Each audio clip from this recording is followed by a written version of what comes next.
So yeah, understanding yourself, how you naturally think, act, and communicate is really important. But also understanding how others think, act, and communicate is really important.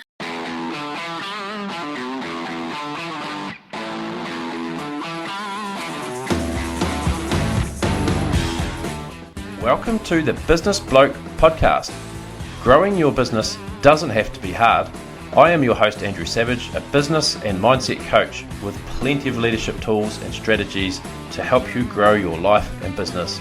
Give yourself permission to get curious, lean in, and enjoy this episode.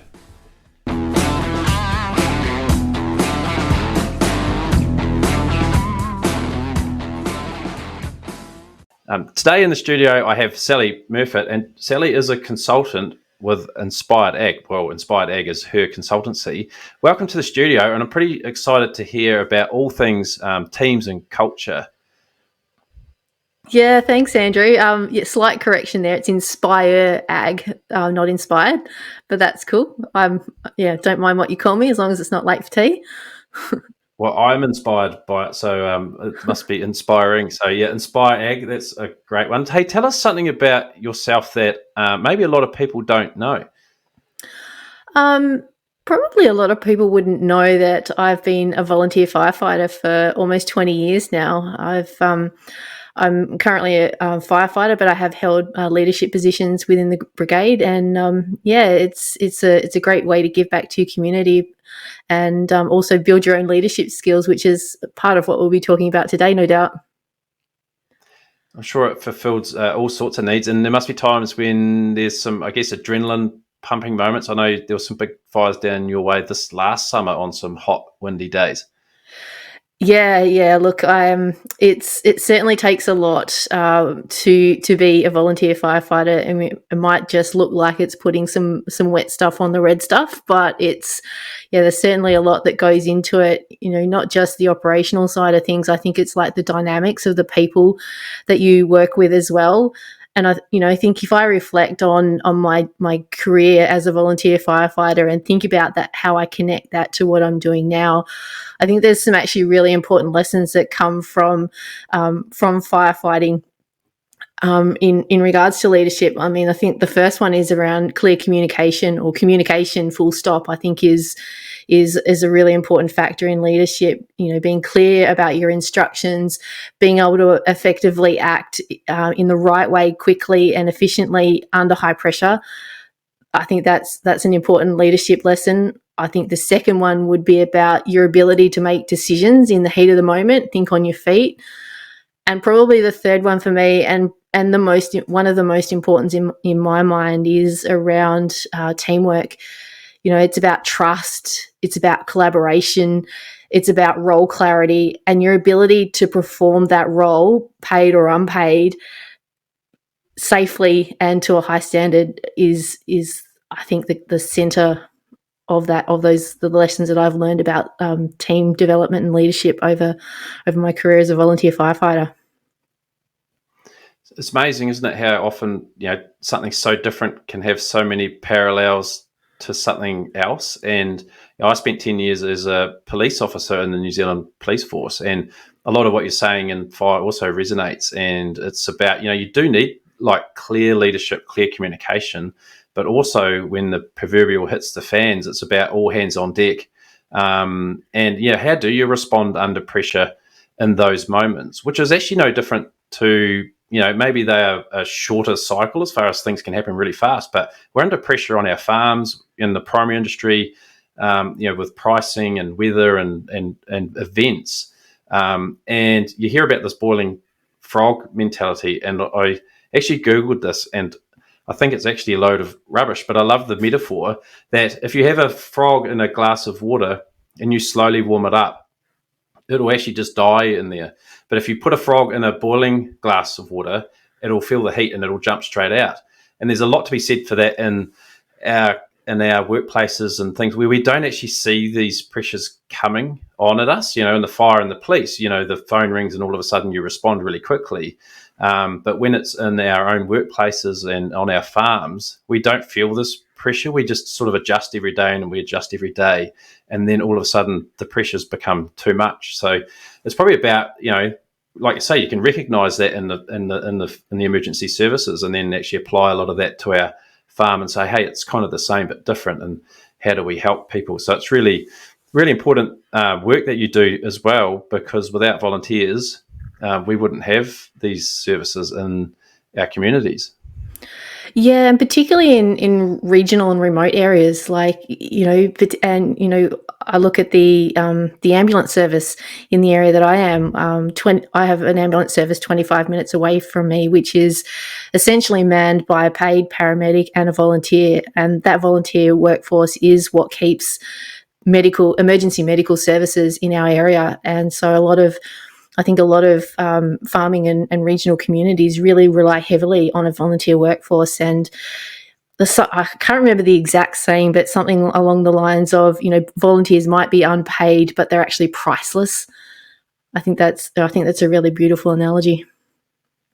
Oh, 100%. And I know we had Volunteer Week recently, and I actually did a post around this, because we do have these volunteers that you see in the public, hooning past you with lights and sirens on and what have you. But there's this massive suite of volunteers that are the unsung heroes of our economy, in my opinion, like the school associations, the trusts, the boards. Those people who do that behind the scenes potentially are also in charge of bank accounts and assets worth millions of dollars. They are the unsung heroes of volunteers, which kind of leads me also to, you have a bit of background with women in ag, and you've been quite, let's say, influential figure, or you've given up a lot of your time also for some governance roles and things in that space, which has been really important. Are you able to share a bit about, how you've come to be in that space and as well?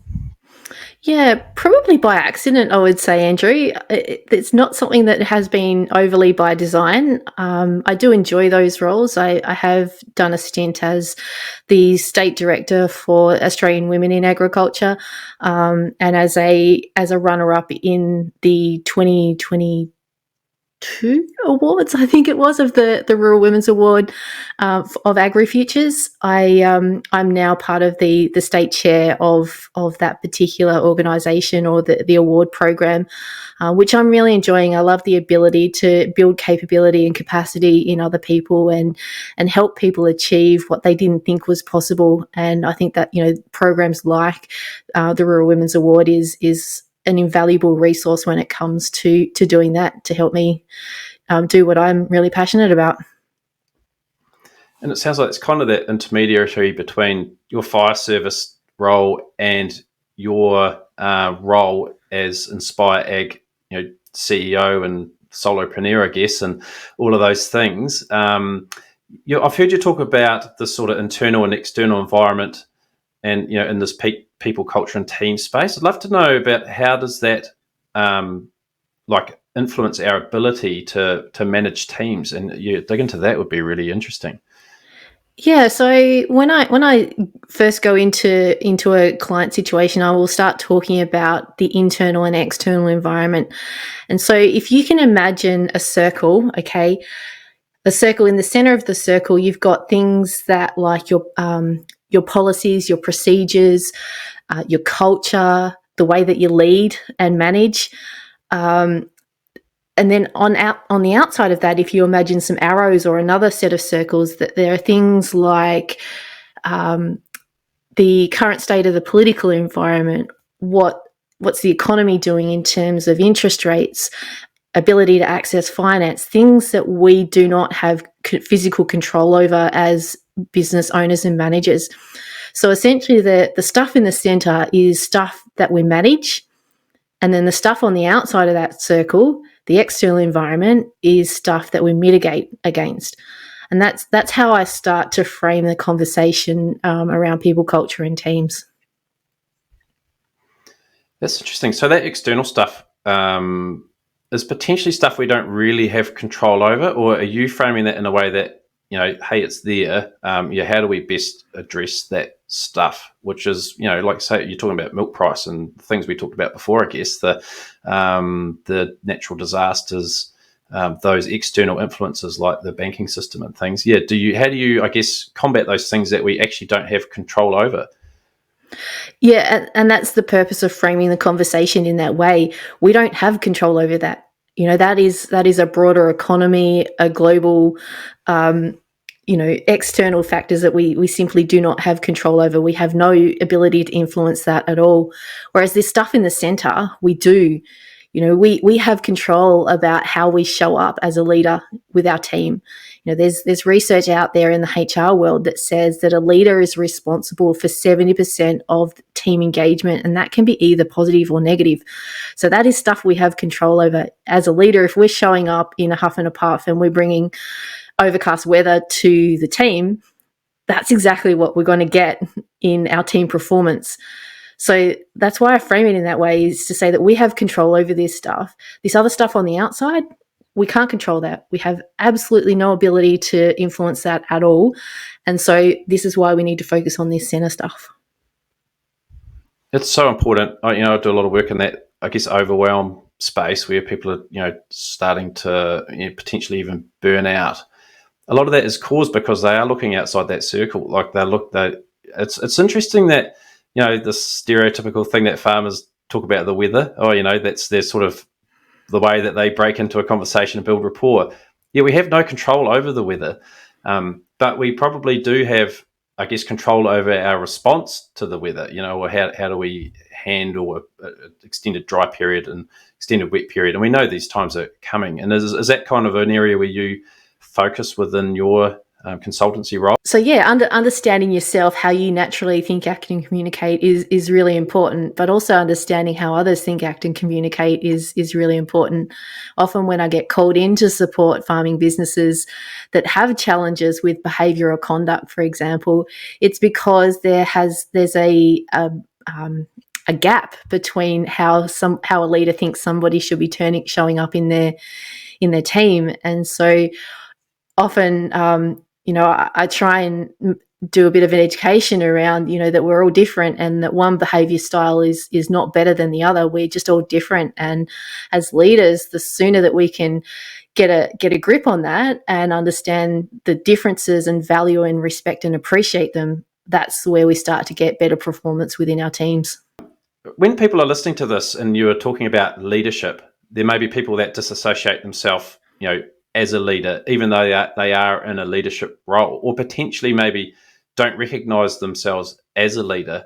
Potentially, I'm thinking of a grain farm or a dairy farm or any kind of agribusiness where someone maybe by default is in a leadership role, and they may be just the 2IC, or they might be a farm worker and have someone else come on farm, and they are by default leaders, even though they don't recognize it. I'd love to know what you think about that definition of leadership and who those people actually are within our businesses. I would challenge you to go, that whether you've got a title or not, you're in a leadership role. Like, for example, going back to my volunteer firefighting gig, I'm just an on the ground volunteer firefighter. I have no rank or title. I'm just there to do a job at the end of the day and support my team to do so. I do not have a title. I don't have the brigade chief title. I don't have the second officer title or the third or even the training officer title. We are a small brigade. We basically, I think, would be lucky to scrape together 8 members in total. So getting a response when the pager goes off is often very, very difficult.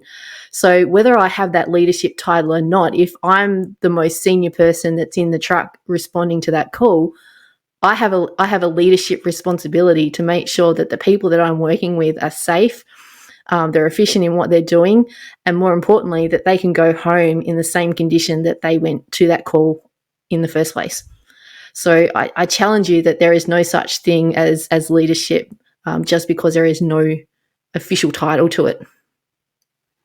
Yeah, I couldn't agree more. And I would have the same scenario in the police force where you turn up to a shift and, oh, by the way, the sergeant's away on a course and the next most 3 senior members are actually on leave. And all of a sudden you're like, holy smoke, I'm the acting sergeant today. But really what that's about is us leading ourselves. If you can't lead yourself and if you consciously can't, shut those voices up in your head and your unconscious mind and those types of things that you're telling yourself, I feel like leading ourselves every day when you get out of bed will then set us up to be able to step into those leadership roles, I guess, in inverted commas. Yeah. And it starts with us at the end of the day. 100%. I'm going to butcher this lady's name, but I think this is a quote from, I think it's Frances Latour. I'm not sure if that's how you pronounce it. So I'm sorry to this person or this person's family if I've butchered the surname, but she says that before we can lead and manage people, we need to learn to understand ourselves. That is one of the most important things that you can do. If you don't have the ability to regulate yourself, whether it's an emergency management situation or whether you're leading a farm team, if you do not have the ability to regulate yourself, everything else is going to turn to custard afterwards. As I said before, a leader's responsible for 70% of team engagement, and I always encourage people that go and do that work on yourself. It's probably some of the hardest, most vulnerable, most challenging work that you'll ever do, but it's also some of the most valuable work that you'll ever do. Because if you can get yourself right, then your team's going to be right. And then that flows through business, flows through community and everywhere else that you like to touch in your life. Well, you did right. And, that biggest return on investment you'll ever get is that investment in yourself. 100%. It's really interesting how, I guess, over the decades these things have changed. The definition of leadership and how this applies to our workplace, and it feels like it's much more team. You talk about culture and teams, and we quite often look to our favourite teams and their culture. For us, the Kiwis, it's always been the All Blacks. They've set the standard, for culture and teams, and a lot of that stuff. Those guys potentially once upon a time were sort of beer swizzling, yobbos or whatever, who are now elite sports people who actually leave the All Blacks. Guys like Dan Carter, Richie McCaw, go into leadership roles, within New Zealand. Richie McCaw's an ambassador for a bank, and you still see them turning up like years later in guest speaker roles and those types of things. They are really inspirational people. So I feel like, that sort of teams and culture conversation has evolved and come a long way. And if we, as a primary industry and in the ag sector, aren't keeping up with that, then we need to do some more work, I think, to keep these conversations going. Yeah, agree. I think what else has also changed over a period of time, Andrew, is I think leadership and management were used interchangeably, but I actually think they're really different roles. In my mind, the role of a leader is to inspire, to empower, to get the best out of their team, to navigate the mess and the magic of the team. That is, in my mind, what a leader is. What a manager is somebody who's fixated on systems and processes and policies and procedures and very command and control about the way that they go about performing the operational tasks of the business. So in my mind, they are two completely different roles. You're bang on. It's I love that. What'd you say? The mess and the magic, or the magic mess and the magic. Yep. Yeah, I like that. That's really cool.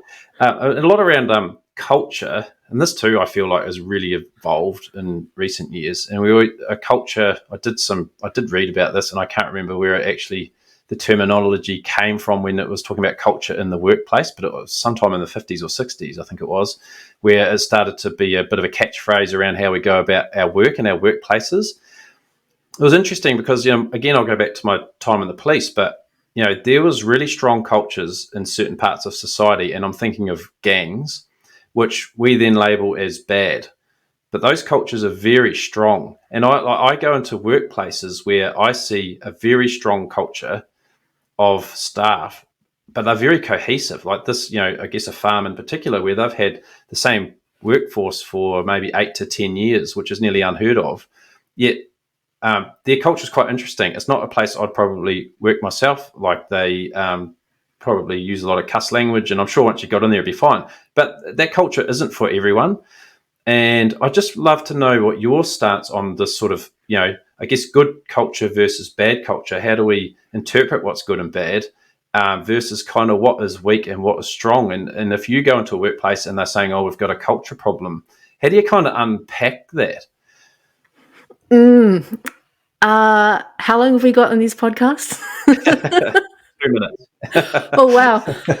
My mind, culture is about how they behave, what they believe, and how they make decisions. I think that is the core component of culture. Now, when I turn up to a business and they tell me that there is a culture problem, I have some really hard conversations with the actual leadership of the team, because as I've alluded to a number of times in this conversation already, it starts with you as a leader. And if a leader's showing up, as I said, all huffy and puffy, that's exactly what's going to show up. So I go back and I work with leaders to help them before we go into the broader team. I help them understand themselves. So typically I'd be doing like a DISC assessment with them to give them a really strong understanding and self-awareness around their own emotional intelligence, how they communicate, how they act in stressful situations, for example, how they go about their daily tasks. And we do some education around that. And once we've got to the bottom of that, I will then go in and talk to the broader team and understand what's going on from their perspective. I'll give you an example of that, Andrew. Those that have followed me for a while might have already heard this, so apologies to my regular audience. But for your audience, I had a client about, it was probably 8 years ago now. It was when I very first started Inspire Ag under my own banner. And I had a client called me up and basically said, "Sally, need you at my kitchen table at 2:00 on Tuesday. I need to sack a bloke."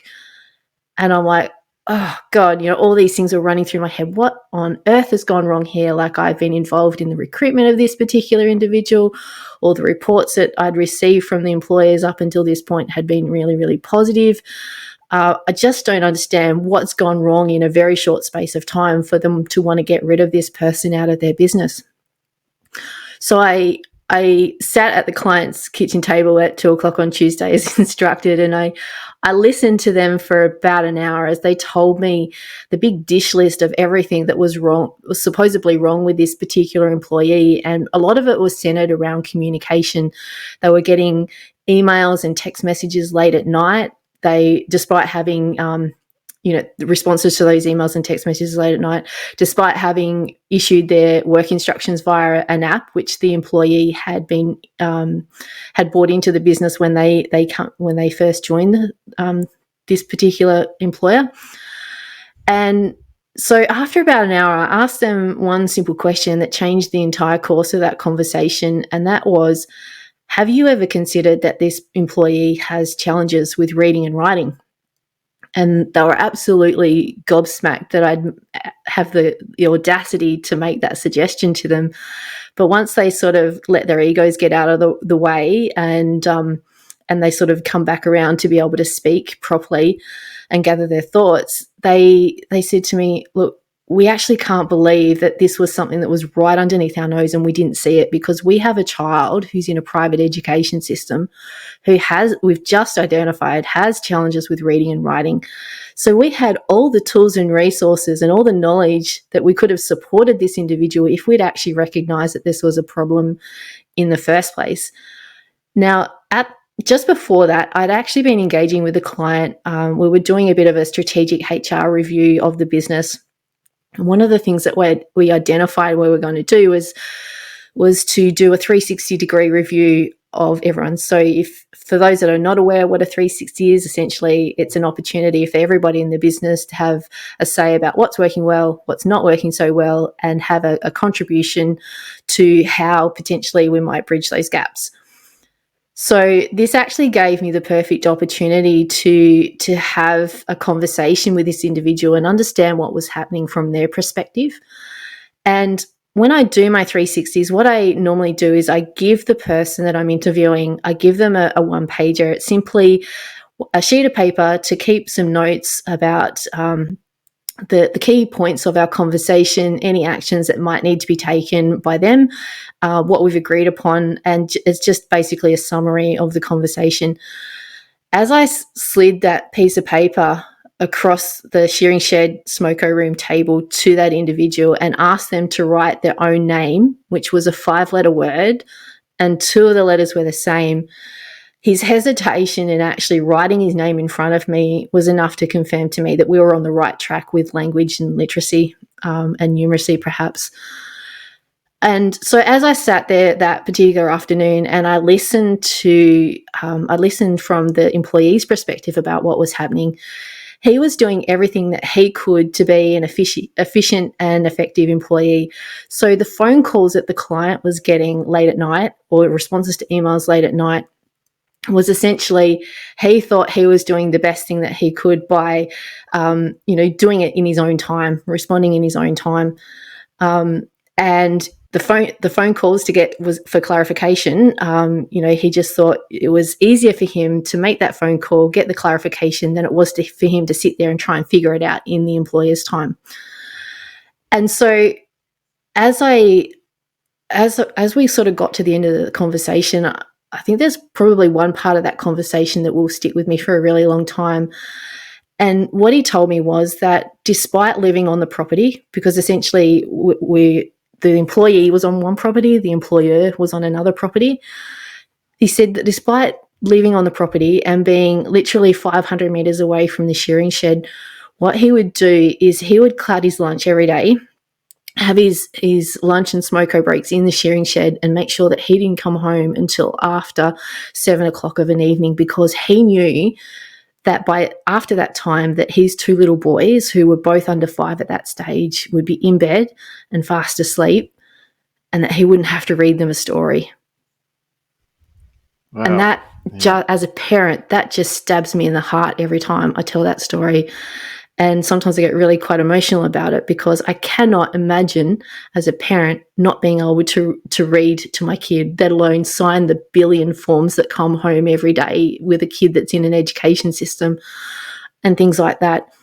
And so the other thing that sort of I found out from that conversation was that why the client was getting the emails and text messages late at night was, after he did get home of an evening, he would actually sit down and essentially download to his wife about everything that needed to be responded to electronically, and his wife would actually sit down and draft those messages out for him and send them off. Look, I mean, that story I've probably heard 15, 20 times a year since that particular incident. And it's actually not an uncommon problem. I don't know what the New Zealand figures are on this, Andrew, but the Australian figures are that 43% of Australians have challenges with reading and writing, cannot read to a primary school, upper primary school reading age. Yeah, it's incredible. I'm pretty sure it's something similar. I don't quote me on it, but I know it's very high, and it's especially in the ag sector, because a lot of those people who are struggling at school, potentially that was their career path. Was back then it was almost like, oh, you're just a dumb farmer or whatever, which is so far from the truth when they're running multi-million-dollar businesses. So far from the truth. And it's the stereotypical thing that has been instilled upon society. But it's an incredible story, and it really, what that does is loops right back to the beginning when you said about everyone having their own version of the world.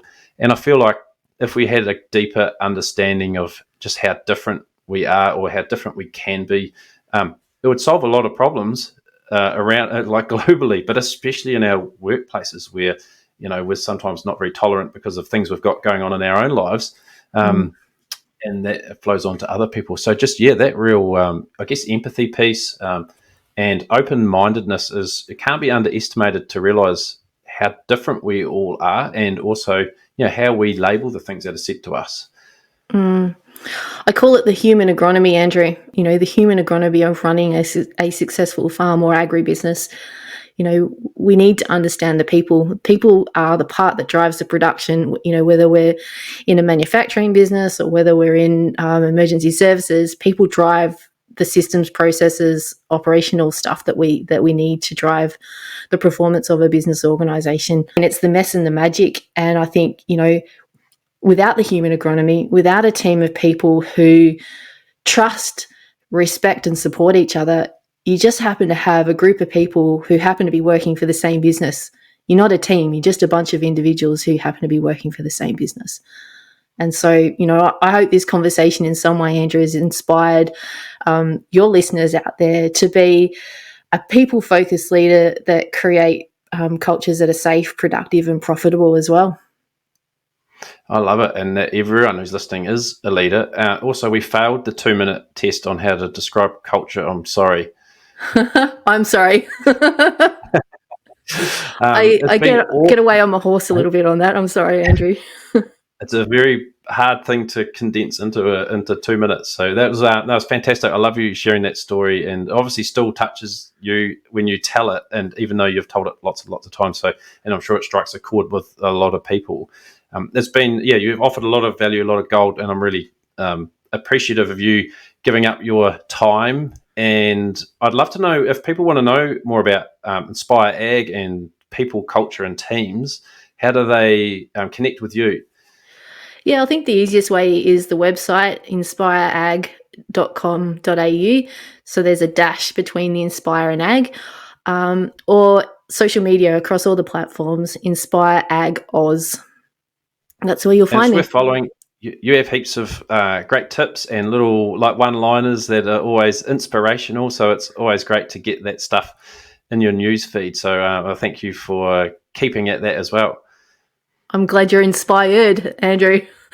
It's all right. I'll get there. No, I really appreciate it. And thanks very much. No problems at all. Thanks for the time.